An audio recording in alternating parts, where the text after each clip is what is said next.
Another California Democrat is launching a bid for Dianne Feinstein's Senate seat. Congressman Adam Schiff officially entered that race yesterday, just days after he was removed from the House Intelligence Committee by House Speaker Kevin McCarthy. He took a jab at the California Republican on Twitter yesterday, writing, "Happy birthday, Kevin. I'm running to be your next U.S. Senator." It will likely be a crowded Democratic primary field. Congresswoman Katie Porter has already announced her campaign. Congresswoman Barbara Lee reportedly told colleagues she plans to run. And Congressman Ro Khanna has said he is considering a Senate bid as well. As for Senator Feinstein, she gave an update on her timeline for a decision on whether she will seek re-election for another 6-year term.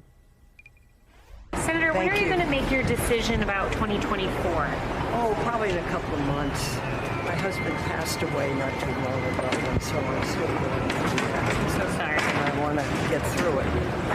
He had cancer, and this is always a hard death. So I think I'll just take some time. But what do you make of people who are already announcing, like Katie Porter? I think it's all fine. I think people should, if they want to run.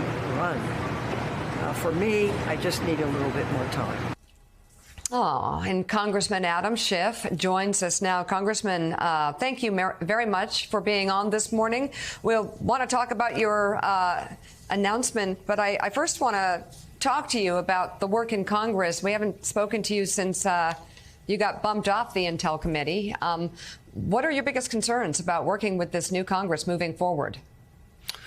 Well, I'm deeply concerned with the Speaker's actions in attacking the independence of the Intelligence Committee.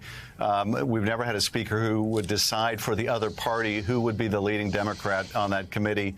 That, in conjunction with the establishment of this new select committee on the so-called weaponization of the federal government, which will have access to classified information, those two acts, I think, will cause the intelligence community to distrust the Congress and be reluctant to share information that policymakers need to make critical decisions about national security.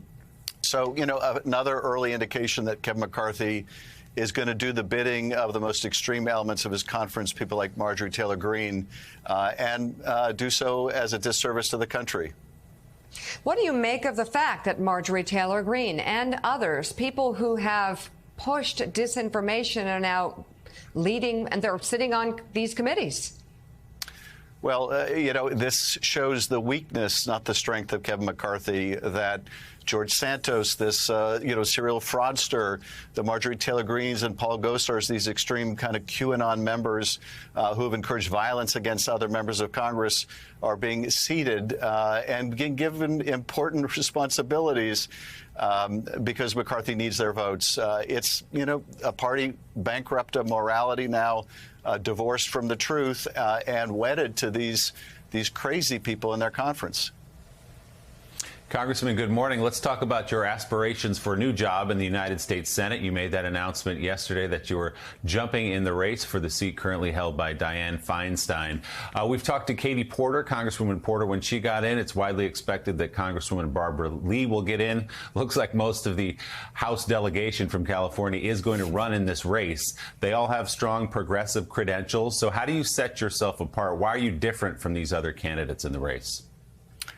Well, I think if you look at the critical fights to protect our democracy, the critical fights to strengthen our economy, I've been at the center of those struggles for the last decade, leading the investigations into President Trump's misconduct, leading the first impeachment trial to the first bipartisan vote to convict a president in U.S. history, participating in the January 6th hearings and exposing all of the multiple efforts to overturn our election and interfere with a peaceful transfer of power, and championing an economy that will work for everyone. I think a big part of the reason why our democracy is vulnerable is that for the last 3 decades, our economy has become structured in such a way that millions of people are seeing their quality of life slip away.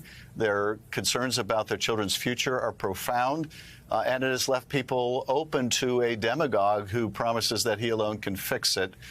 For people that want to support my campaign or learn more, they can go to adamschiff.com to donate.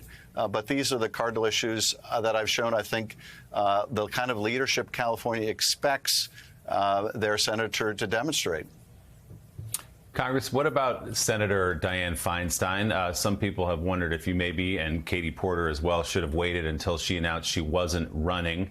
What do you say about Senator Feinstein, and do you believe it's time for new blood in the race? I spoke to Senator Feinstein earlier this week to let her know that I plan to make an announcement. We had met some weeks ago where I expressed my interest in running and the key issues that I see facing our state and our country. She could not have been more gracious. She was, very encouraging of my making this announcement. Did not try to discourage me in any way.